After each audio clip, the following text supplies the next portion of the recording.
Hey guys, Donovan Questenberry here. We are out at a client's house and we are doing several things here.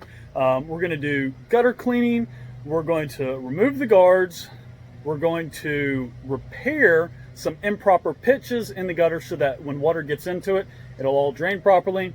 And then we're going to take apart the downspout to the underground drain connections, make sure the downspouts are clear, and then also flush out and clear out any blockages that are in the underground drainage portion. So let's get started, and I'm going to try to capture a little bit of video for you guys. Specifically right here, you can see that this gutter has pulled away compared to where it's straight over here.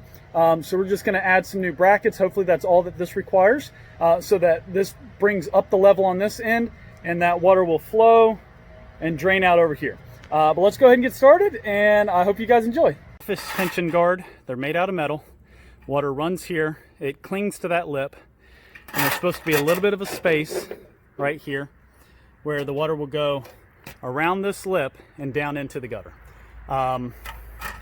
These right here, as soon as they get bent, they stop working. As soon as they get dirty, they stop working. As soon as that little space right there gets filled up with debris, it stops working. And then sometimes, even when they're perfect, water will just shoot right over top of the gutter.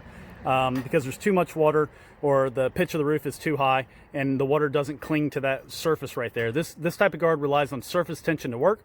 It slides underneath the first row of shingles. So you can see here, here's where the line of shingles were. Here's where the shingles were glued down to the guard. So you have to be really careful not to crack the shingles, because you have to lift up these shingles like this and take the guard out from underneath. So over time, debris gets underneath these. You lose these little clips here, they get dinged, they just stop working. So at this house, we have taken off all the guards. They're getting thrown away. The guards are getting thrown away, and this client is just gonna go for 1 or 2 gutter cleanings a year instead of, investing thousands of dollars in new guards that have a high potential of still not working even after they're installed perfectly. So you can see right here that if we lift up the shingle, these are nailed in. The gutter is back nailed, back screwed in. Okay, so this little bit's doing nothing. The nail was put at the very top of the fascia back here, which has cracked it. All right, weight has literally pulled the seams apart on this gutter. So this gutter, properly pitched, would be at about this level here. And then you can notice that the water is flowing now towards the downspout. Right here, the water's flowing this direction. So what we want to do, raise this up, get the water flowing the correct way. And we do that by putting in a stronger bracket, screwing it in. And you can see just that one bracket has brought the pitch of the water, it's brought the level up and almost to the proper pitch. So let's go ahead and add all these brackets and get the water flowing properly.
So you can see now that there is no standing water in this gutter.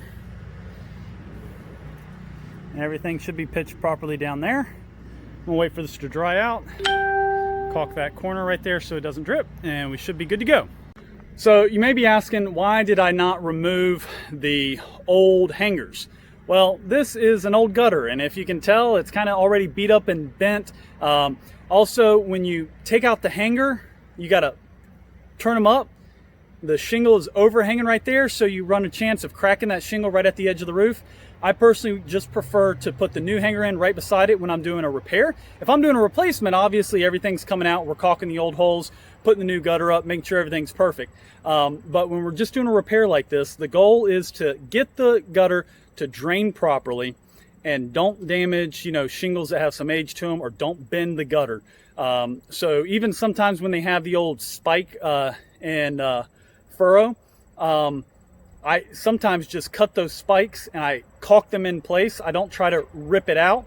That way, again, I'm not damaging, I'm not bending the gutter that's already there. Again, this is just a fix to try to get the gutters to work properly. And I want them to look as good as they're going to when I am done with the repair. I don't want them to look worse and bent up and dinged up and everything else after I'm done doing the repair work.